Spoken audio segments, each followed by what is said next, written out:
네. 자, 회원님들 반갑습니다. 자, 이번 시간에는 기술적 분석에 있어서 이제 MACD라는 이제 보조 지표에 대해서 말씀을 좀 드릴 겁니다.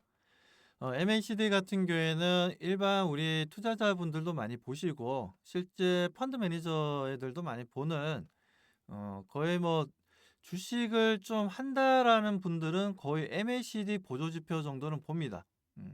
그래서 저는 원래 보조 지표를 그렇게 좋아하는 스타일이 아닌데 왜냐하면 저 보조 지표 같은 경우에는 후행성이 좀 강하다 보니까 선행적인 지표라면 뭐 좋아하겠지만 이게 어느 정도 일이 발생하고 일이 다 끝난 상태에서 신호를 주는 경우가 많아요. 매수 신호라든가 매도 신호라든가 이런 부분들이 이미 일이 벌어지고 난 다음에 주는 후행성이 강하다 보니까 그래서 제가 보조 지표를 별로 좋아하지는 않습니다만 하지만 MACD 같은 경우에는 그것과 상관없이 좀 봅니다. MACD는 간단하게 말씀드리면 지금 현재 내가 A라는 종목을 대응을 해 나간다면 그 A라는 종목이 상승 추세에 놓여져 있는 종목인지 아니면 하락 추세에 놓여져 있는 종목인지 그런 분위기 파악을 하는 데 있어서 MACD가 상당히 좀 잘, 좀 객관적이라는 거죠. 그런 부분들에 있어서 우리가 좀 볼 필요가 있다. 자, 그래서 이제 MACD가 약자 보면 이제 Moving Average Convergence Divergence예요. 이 약자를 MACD라고 표현을 하는 거고 이 부분을 보면 이제 컨버전스 합쳐진다는 거죠. 디버전스 벌어진다는 거죠. 합쳐지고 벌어지고 하는 움직임의 무빙 움직임의 평균을 내는 거다. 자, 그래서 여기 보시면 여기도 뭐 적혀 있습니다만 기술적 분석에서 추세의 방향성이라든지 강도, 모멘텀, 지속성을 파악하는 데 사용되는 대표적인 추세 추종 보조 지표다. 자, 단기 이동 평균선과 장기 이동 평균선 간의 관계를 이용할 수 있고, 자, MACD 구성 요소 및 계산을 해보면 MACD 지표는 주로 세 가지 요소로 구성된다. 자, MACD 선이 있고요. 그리고 시그널 선이 있고 히스토그램이 있습니다.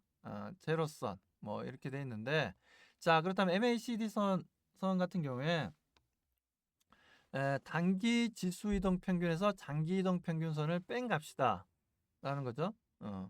그래서 여기 보면 이제 단기 이동 평균 뭐 10이다. 그리고 장기 이동 평균선을 26이다. 그래서 지수 이동 평균에서 장기 이동 평균선을 뺀 값.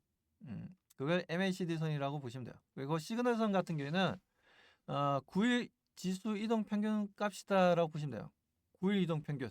예, 아시겠죠?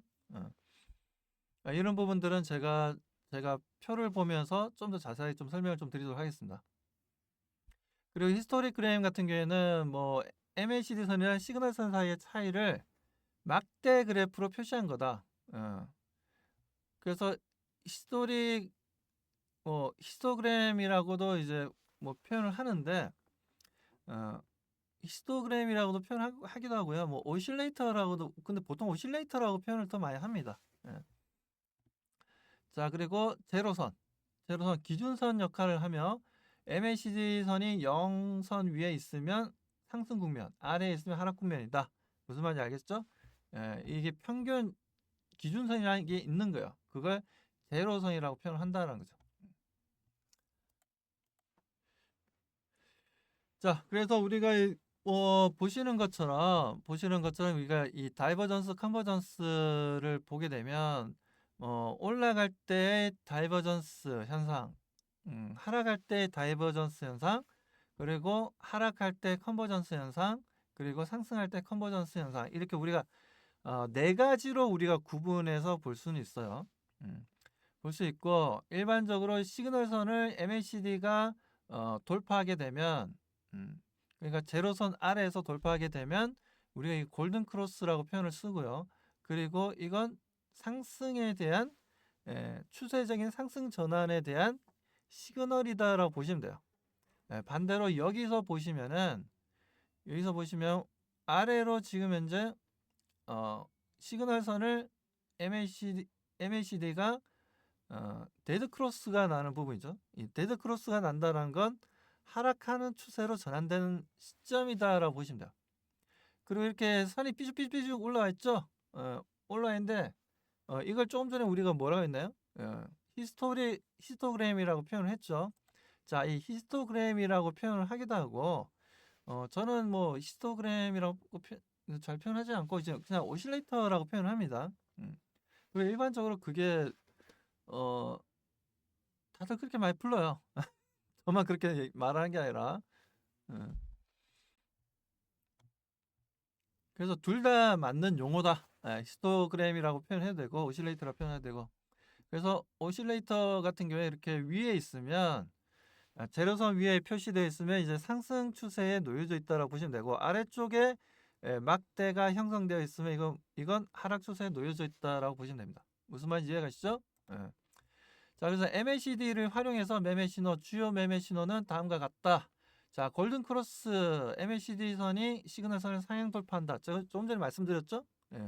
자, 그리고 데드 크로스 MACD 선이 시그널 선을 하향 돌파한다. 그리고 제로선 돌파. MACD 선이 제로선을 상향 돌파하면 매수 관점. 그리고 하향 돌파하면 매도 관점이다. 무슨 말 이해가시죠? 그리고 다이버전스 주가 움직임과 MACD 지표 움직임이 반대로 나타나는 현상으로 잠재적인 추세 반전을 경고한다라는 부분들이죠.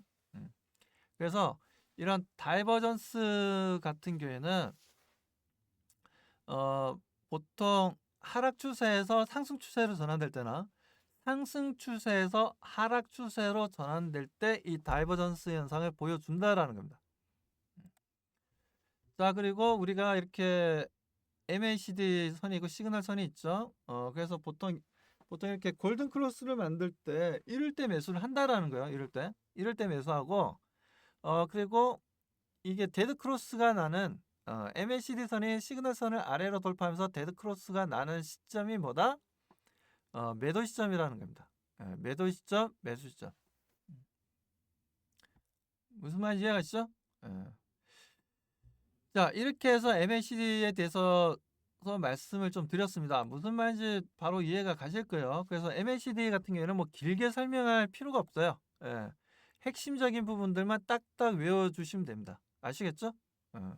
그리고 다음 이 시간에는 또 우리 또 회원님들 또 많이 보는 보조지표들이 좀 있을 거예요. 그래서 다음 이 시간에는 제가 봐서 이 정도의 보조지표는 그래도 알고 사용하셔도 괜찮다.